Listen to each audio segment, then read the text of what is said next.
நான் ஒரு engineering degree complete பண்ணியிருக்கேன். ட்ரை பண்ண வேண்டிய அதாவது இன்ஜினியரிங் முடிச்சுட்டு எந்த ஒரு ஸ்ட்ரீம் வேணாலும் நீங்கள் எடுத்துக்கலாம். ஸோ நீங்கள் ட்ரை பண்ண வேண்டிய ஹையஸ்ட் சேலரி கிடைக்கக்கூடிய கவர்மெண்ட் ஜாப் என்ன அப்படின்னு பார்த்தோம் அப்படின்னா ஐஇஎஸ் அப்படின்னு வந்து சொல்லுவாங்க. இந்தியன் இன்ஜினியரிங் சர்வீஸ் அப்படின்னு சொல்லுவாங்க. யூபிஎஸ்சி தான் இந்த எக்ஸாம் வந்து கண்டக்ட் பண்ணுறாங்க. யூபிஎஸ்சி அப்படின்னா யூனியன் பப்ளிக் சர்வீஸ் கமிஷன் அப்படிம்பாங்க. சிவில் சர்வீஸ் எக்ஸாம்ஸும் இவங்க தான் கண்டக்ட் பண்ணுறாங்க. இந்த ஐஏஎஸ் எக்ஸாமும் இவங்க தான் வந்து கண்டக்ட் பண்ணுறாங்க உங்களுக்கு. ஸோ எந்த இன்ஜினியரிங் ஸ்ட்ரீம் எடுத்தவங்களும் இந்த எக்ஸாமுக்கு வந்து ட்ரை பண்ணி பார்க்கலாம்.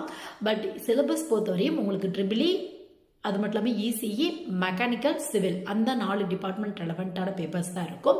ஸோ நீங்கள் எந்த இன்ஜினியரிங் ஸ்ட்ரீம் எடுத்திருந்தாலும் இந்த 4 பேப்பரில் ஒன்று வந்து சூஸ் பண்ணுற மாதிரி தான் இருக்கும்.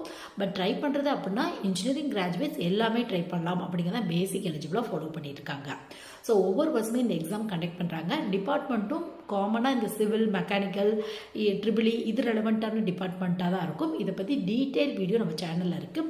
வேணும் அப்படின்னா வந்து செக் பண்ணி பாருங்கள். இன்ஜினியரிங் முடித்தவங்களுக்கு ஹையஸ்ட் சேலரி கிடைக்கக்கூடிய கவர்மெண்ட் ஜாப் அப்படின்னா இந்த ஐஏஎஸ் தான் வந்து சொல்லுவாங்க. வேகன்சி கொஞ்சம் கம்மியாக தான் இருக்கும். பட் கொஞ்சம் அதிகப்படியான ஹார்ட் ஒர்க் பண்ணீங்க அப்படின்னா மேபி உங்களோட ஹார்ட் ஒர்க் பேஸில் கிடைக்கிறதுக்கான வாய்ப்புகள் இருக்குது. ஸ்டார்டிங் சட்டே 60,000 70,000க்கு மேலே இருக்கும்.